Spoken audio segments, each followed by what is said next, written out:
IPL 2023 के आज के दिन के दो डबल डेकर मुकाबलों में पहले मुकाबले में चेन्नई सुपर किंग्स है तो यहां पर दूसरे मुकाबले में दिल्ली कैपिटल्स के बल्लेबाजों से लगाकर गेंदबाजों का आया तूफान ने बदल गई पूरी तरह से पॉइंट टेबल। तो साथ यहां पर मुंबई इंडियंस है तो यहां पर आरसीबी, पंजाब किंग्स के अलावा कोलकाता को लगा पॉइंट टेबल में बड़ा झटका।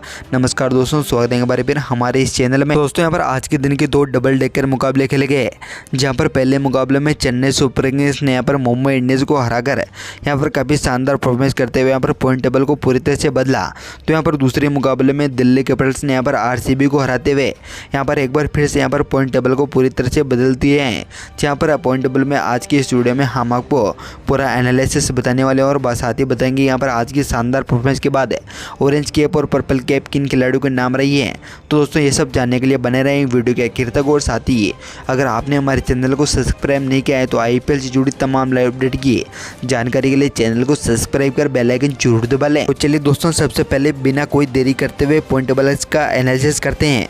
तो यहाँ पर 10वें स्थान पर नाम आता है सनराइजर हैदराबाद का, जो अब तक यहाँ पर 9 मुकाबलों में 3 मुकाबले जीतने व 6 मुकाबले हारने पर उनके पास 6 ही पॉइंट मौजूद हैं। तो यहाँ पर उनकी नेट रेट -0.540 है। तो यहाँ पर 9वें स्थान पर आज की जीत के साथ यहाँ पर दिल्ली कैपिटल्स हैं, जो अब तक यहाँ पर 10 मुकाबलों में 4 मुकाबले जीतने व 6 मुकाबले हारने पर उनके पास अब 8 पॉइंट हो चुके हैं। तो यहाँ पर उनकी नेट रेट -0.529 है। तो यहाँ पर 8वें स्थान पर केकेआर हैं, जो अब तक यहाँ पर 10 मुकाबलों में 4 मुकाबले जीतने व 6 मुकाबले हारने पर उनके पास भी 8 पॉइंट मौजूद हैं। तो यहाँ पर उनकी नेट रेट -0.103 है। तो उसके साथ ही 7वें स्थान पर पंजाब किंग्स हैं, जो अब तक यहाँ पर 10 मुकाबलों में 5 मुकाबले जीतने व 5 मुकाबले हारने पर उनके पास 10 पॉइंट मौजूद हैं। तो यहाँ पर उनकी नेट रेट -0.472 है। तो यहाँ पर 6ठे स्थान पर नाम आता है मुंबई इंडियंस का, जो आज का मुकाबला हारने पर 10 मुकाबलों में 5 मुकाबले जीतने व 5 मुकाबले हारने पर उनके पास भी 10 पॉइंट मौजूद हैं। तो यहाँ पर उनकी नेट रेट 0.454 है। तो यहाँ पर 5वें स्थान पर आरसीबी हैं, जो यहाँ पर आज का मुकाबला हारने के साथ ही 10 मुकाबलों में 5 मुकाबले जीतने व 5 मुकाबले हारने पर उनके पास भी 10 पॉइंट मौजूद हैं। तो यहाँ पर उनकी नेट रेट -0.209 है। तो यहाँ पर 4थे स्थान पर नाम आता है राजस्थान रॉयल्स का, जो अब तक यहाँ पर 10 मुकाबलों में 5 मुकाबले हारने व 5 मुकाबले जीतने पर उनके पास भी 10 पॉइंट मौजूद हैं। तो यहाँ पर उनकी नेट रेट +0.448 है। तो यहाँ पर 3रे स्थान पर लखनऊ सुपर जायंट्स हैं, जो अब तक यहाँ पर 10 मुकाबलों में 5 मुकाबले जीतने व 4 मुकाबले हारने पर उनके पास 1 मुकाबला टाई रहने पर उनके पास 11 पॉइंट मौजूद है। तो यहाँ पर उनकी नेट रेट +0.639 है। तो यहाँ पर दूसरे स्थान पर चेन्नई सुपर किंग्स हैं, जो अब तक यहाँ पर 11 मुकाबलों में 6 मुकाबले जीतने व 4 मुकाबले हारने व मुकाबला टाई रहने पर उनके पास 13 पॉइंट मौजूद हैं। तो यहाँ पर उनकी नेट रेट +0.409 है। तो यहाँ पर पहले स्थान पर गुजरात टाइटंस है, जो अब तक यहाँ पर 10 मुकाबलों में 7 मुकाबले जीतने व 3 मुकाबले हारने पर उनके पास 14 पॉइंट मौजूद हैं। तो यहाँ पर उनकी नेट रेट +0.752 है।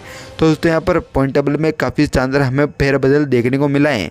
तो इसी के साथ ही यहाँ पर आज की शानदार परफॉर्मेंस के बाद ऑरेंज कैप और पर्पल कैप विजेताओं की अगर बात करें तो यहाँ पर सबसे पहले बात करते हैं यहाँ पर पर्पल कैप विजेताओं के बारे में। तो यहाँ पर 5वें स्थान पर नाम आता है अर्शदीप सिंह का, जो यहाँ पर पंजाब किंग्स की ओर से खेलते हुए 10 मुकाबलों में 9.80 की इकोनॉमी से 16 विकेट अपने नाम कर चुके हैं। तो यहाँ पर 4थे स्थान पर पीयूष चावला हैं, जो यहाँ पर मुंबई इंडियंस की ओर से खेलते हुए 10 मुकाबलों में 7.17 की इकोनॉमी से 17 विकेट अपने नाम कर चुके हैं। तो यहाँ पर 3रे स्थान पर राशिद खान है, जो यहाँ पर जेटी की ओर से खेलते हुए 10 मुकाबलों में 8.05 की इकोनॉमी से 18 विकेट अपने नाम कर चुके हैं। तो यहाँ पर दूसरे स्थान पर मोहम्मद शमी हैं, जो यहाँ पर जेटी की ओर से खेलते हुए 10 मुकाबलों में 7.02 की इकोनॉमी से 18 विकेट अपने नाम कर चुके हैं। तो यहाँ पर पहले स्थान पर तुषार देशपांडे हैं, जो यहाँ पर चेन्नई सुपर किंग्स की ओर से खेलते हुए 11 मुकाबलों में 10.33 की इकोनॉमी से 19 विकेट अपने नाम कर चुके हैं।